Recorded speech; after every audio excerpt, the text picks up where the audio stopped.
All right, gang, week 6, we're talking about market research, another topic that's near and dear to my heart since I used to be a senior research analyst for Jack in the Box, primarily for product testing and trend research. So companies conduct market research because it's important as marketers that we have a pulse on what customers want.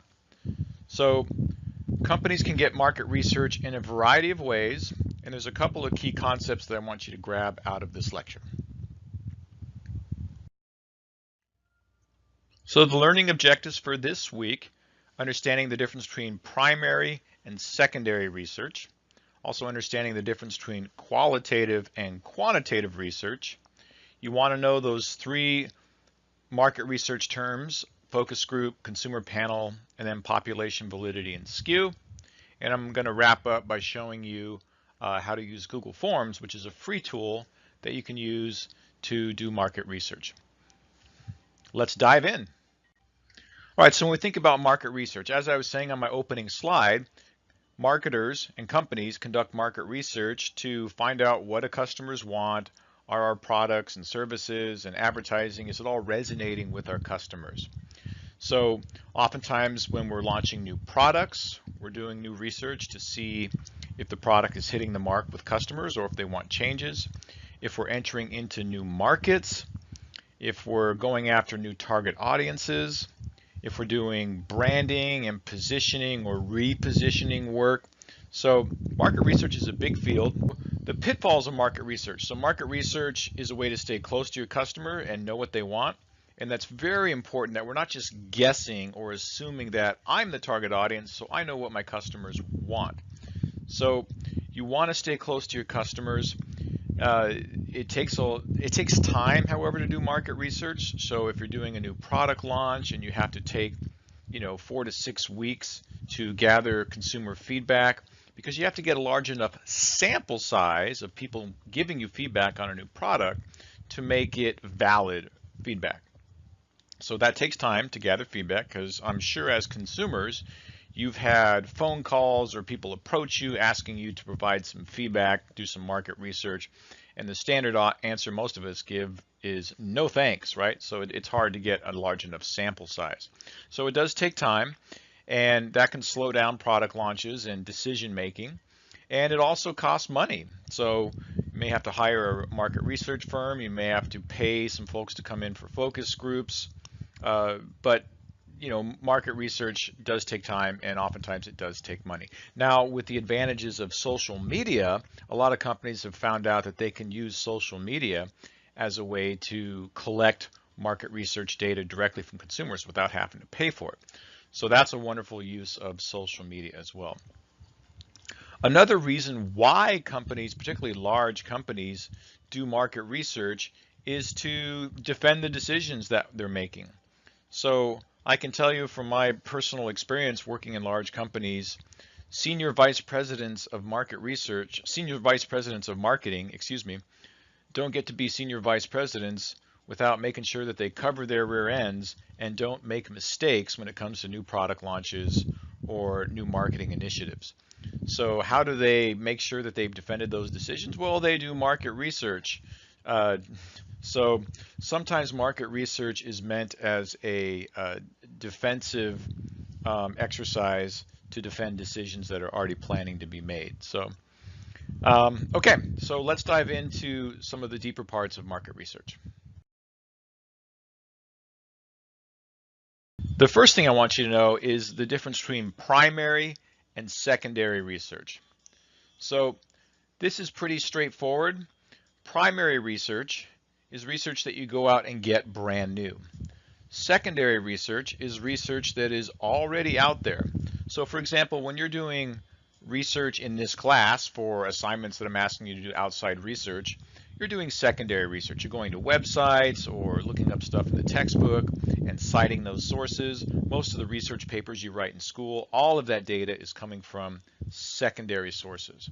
Unless the instructor asks you to go out and actually talk to people live or survey people out in the field, something of that nature where you're gathering that research brand new and live, that would be primary research. So pros and cons of each type. Secondary research is quicker to get because it already exists, right? So it's quicker to get and it's cheaper to get, but it may not ask the specific questions that you need for your marketing situation. If you're launching a new product and you want to ask questions about how customers feel about that product, are you likely to buy it again? Do you feel that it's the right size? Was it advertised correctly? There's not going to really be much secondary research for a new product that's being launched. So you'd have to do primary research. So secondary research, it's quicker and it's less expensive, but it doesn't always work for specific marketing situations and it's not specific to your situation. Primary research, on the other hand, enables you to ask exactly the questions you want of exactly the target audience that you want to ask. However, it does take time. The most common types of primary research are surveys. You see some other ones listed here on your slide on the green boxes. So there's a variety of primary research, but just know the difference. Primary is existing, and secondary is existing, and primary is research that you go out and get brand new.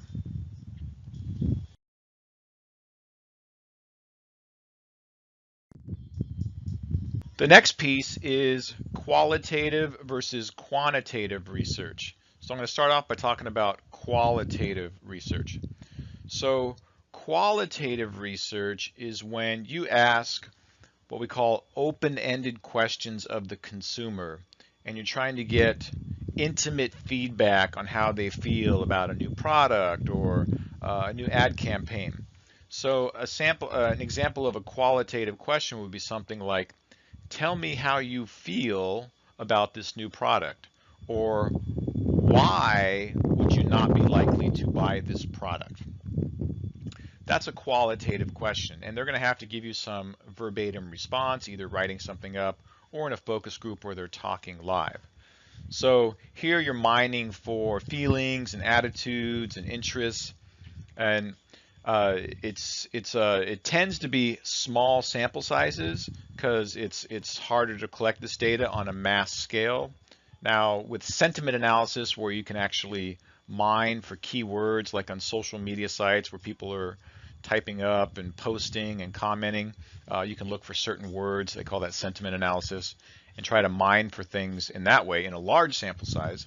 But typically qualitative methods are small sample sizes, like focus groups, where you're interviewing maybe 8 to 12 people in a room and asking them questions, or an in-depth interview. Those would be qualitative situations.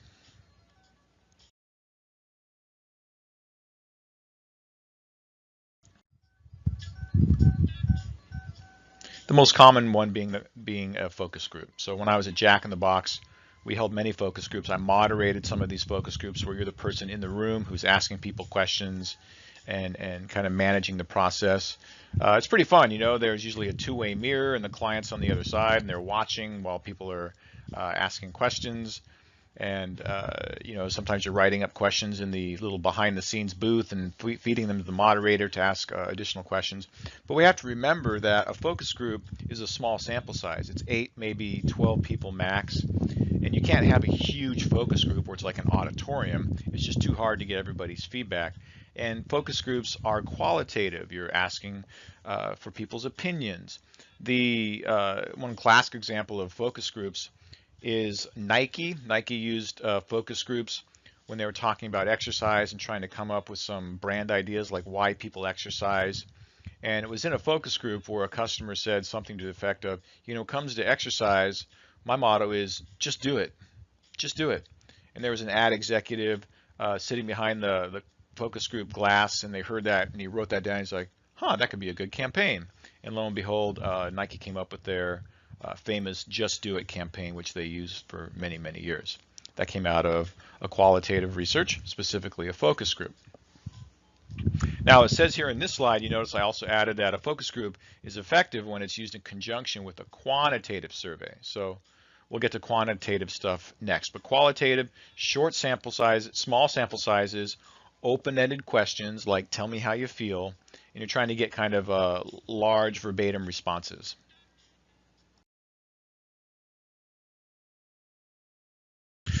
Compared to quantitative research questions. So quantitative research is where you're doing large sample sizes, like 200 people plus, and those large sample sizes are statistically representative of the population. So when you take your statistics classes, you learn, we have 200 people answered this survey with a confidence interval or plus or minus 5%. That means it's 95% accurate, right?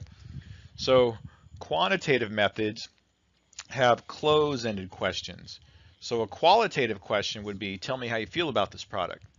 Whereas a quantitative question would be, please rate how likely you are to buy this product on a 5-point scale, with 1 being never and 5 being always, right? So they have to choose a specific answer. That's a close-ended. Or would you buy this product? Yes or no. And they have to choose one of those. That's a quantitative question. Quantitative methods are used for large sample sizes, and it makes it easy to roll up the data because people are selecting specific answers. So it's very easy when you've collected all your data, you can look at it and say, 70% of the people who responded said that they were very likely to purchase this product if it were to be launched, right? So, and the best types of market research blend both a combination of quantitative questions and qualitative questions. Quantitative questions, quantitative research, kind of give you a temperature of the room, right? So are we in the right direction? 70% of the people said they would buy this product again. Okay, that's good information, but we don't know why.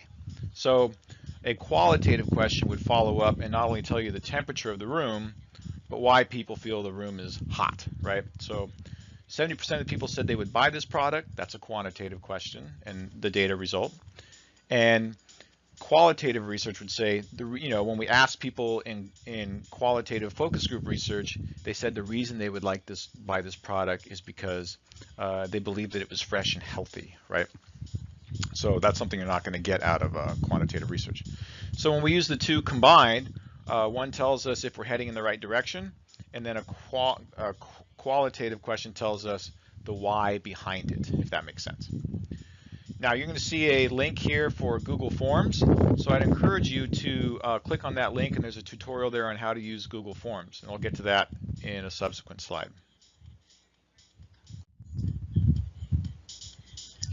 So the most common quantitative methods are surveys. So that's putting together a survey and people have to select a predestined answer. I'm sure you've filled some of these things out before. Maybe you're doing customer surveys or new product purchase surveys, and they tend to have a lot of quantitative research questions. Even barcode information is quantitative, so it's measuring responses and it's rolling up that data. Some key issues that come up when you're interpreting your market research results. Population sample, confidence intervals, and validity. So these are some terms that are kind of familiar in the market research realm. So population refers to how many people did you talk to. And when we're doing market research, the people that we're talking to are our target audience. So it's not the population as a whole, it's the population, the number of people in our target audience. So if you were to hire a market research firm, one of the first things they would ask you to say, hey, I'm looking to hire a market research firm. I want to do some focus groups in San Diego. We're launching salads at Jack in the Box, and we want to talk to women and see how likely they would be to come to our restaurants and purchase salads from us. And the market research company would say, okay, so what's the population you're after? And you would say something like, we're looking for women between the ages of 18 to 44 who are working with a household income of 35,000 plus. So okay, so again, the population really is a description of your target audience. Sample is how many people do you want to survey? That'd be the next question that the market research firm would ask you. How many people are you looking to talk to? And as the marketing person for your company say, we're looking for a sample size of 200. Typically, when you get quantitatively into sample sizes of 200 or higher, you have enough data responses that it's representative of the larger population for the market that you're in. So, if you did a sample size of 30, That's not very many people, and you could make decisions for the company as a whole based on only talking to 30 people and find out that it ends up being off base. So 200 is typically the number that a lot of market research goes after, is at least 200. Confidence intervals, this is really from statistics, but confidence intervals is how accurate is the data that you collected. So you could say our target was a sample size of 200, but we timed out on our survey over 6 weeks. We only gathered 150 responses. So our data we have is a sample size of 150, which has a confidence interval of 90%. That means it's about 90% accurate. It could be swing 10% on these answers either way. Whereas if you did, we did a sample size of 200 and it has a confidence interval of 99%. That means it's 99% accurate. It'll only be off by 1%, right? So the size of your sample affects the confidence interval. And then on the bottom left there you have validity. Validity is just saying, is the data that we gathered, is it valid? Is it accurate? What can impact the validity of your research? Did you talk to the right target audience? Or did the market research firm, like I said, if I was Jack in the Box and I wanted to launch salads and I wanted to talk to women, but 50% of their sample was men because they couldn't get enough women to come to their focus group, well then the research isn't very valid, is it? We talked to the wrong target audience. Or the timing could be off. Maybe you did a product test around shakes in the Southeast market, but they happened to have a cold spell during summer for some odd reason, and the weather was really cold, and the sales were terrible for the new product launch. Why? Because the weather's cold, and people don't drink shakes when the weather's cold. So that would affect the validity of your research. Or the questions might be off. You might find afterwards, like, we didn't really ask the right questions. So all that can affect the validity of your research.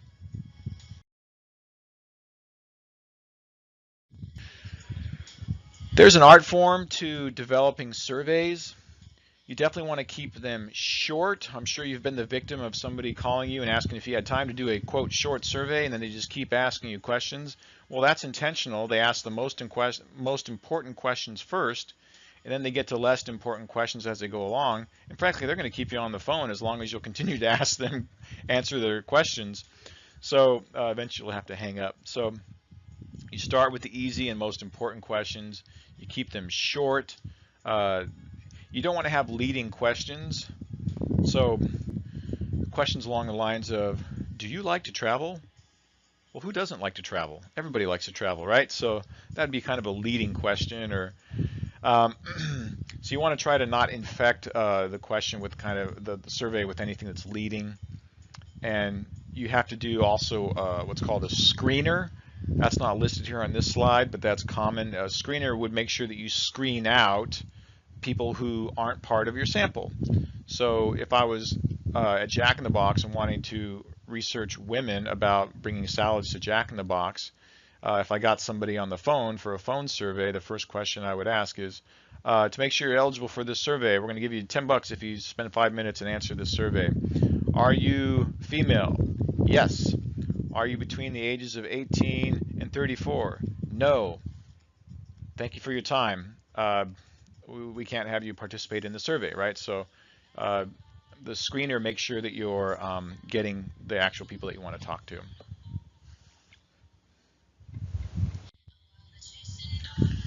So going back to quantitative and qualitative, here's some examples of each of these. So again, quantitative is close-ended questions. People choose a specific answer.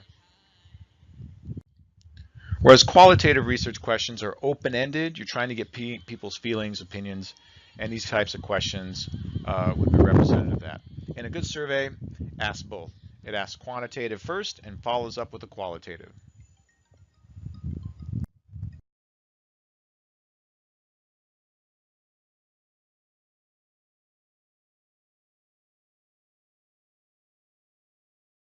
So check out Google Forms. It's an awesome tool. You'll probably be doing some survey work in your college career, certainly with your upper division classes, whether you're a marketing major or otherwise. Your professors will probably be asking you to do some primary research.